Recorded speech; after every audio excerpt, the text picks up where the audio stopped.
નમસ્કાર દોસ્તો, જય શ્રી વિશ્વકર્મા ઓટોમોબાઈલમાં આપનું સ્વાગત છે। આજે આપણી પાસે આવી છે ઇનોવા ક્રાઇસ્ટાની ફ્રન્ટ વ્હીલ બેરિંગ। તો ફ્રન્ટ વ્હીલ બેરિંગ કાઢવા માટે આપણે સૌપ્રથમ હબની નકલ લઈને એની ઉપરની કેપ કાઢશું। કેપ કાઢ્યા પછી એની અંદર જે 36 નંબરની નટ આવશે એ નટ ખોલીને એની અંદરમાં રહેલું સેન્સર કાઢશું।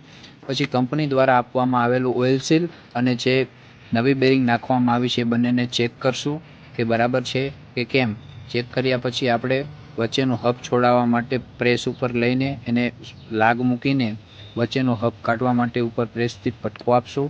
હબ નીકળી ગયા પછી આપણે હબને વ્યવસ્થિત સાફ કરશું અને નકલમાંથી ઓઇલ સીલ કાઢવાનો પ્રયત્ન કરશું। ઓઇલ સીલ નીકળી ગયા પછી એની અંદર આપણે લોક જે બેરિંગને રોકી રાખી છે એ લોક કાઢવાનો પ્રયત્ન કરશું। લોક નીકળી ગયા પછી આપણે જે જૂની બેરિંગ છે એને કાઢવા માટે નીચે વ્યવસ્થિત લાગ રાખીને ઉપરથી આપણે પ્રેસનો દબાણ આપશું અને બેરિંગ નીકળી ગયા પછી આપણે હબને વ્યવસ્થિત રીતે સાફ કરીને એની ઉપર નવી બીજી બેરિંગ બેસાડશું જે કંપની દ્વારા આપણને આપવામાં આવી છે। બેરિંગ બેસાડતા ધ્યાન રાખવું ખૂબ જ જરૂરી છે। જરાક પણ નજર હટી તો આપણી બેરિંગ ખરાબ થઈ જવાની શક્યતા રહે છે। શાંતિથી જાળવીને પોચા હાથે ફટકો મારીને બેરિંગ બેસાડી દેવાની। બેરિંગ બેસી ગયા પછી બેરિંગની અંદર આપણે લોક ફિટ કરશું। લોક ફિટ થઈ ગયા પછી આપણે જે કંપનીમાં આપવામાં આવેલું ઓઇલ સીલ જાળવીને આપણે ઓઇલ સીલ બેસાડશું।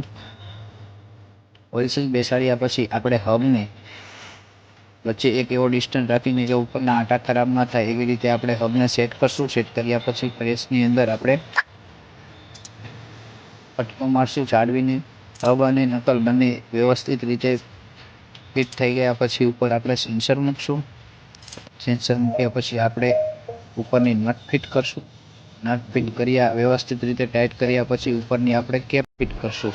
આમ આપણે ઇનોવા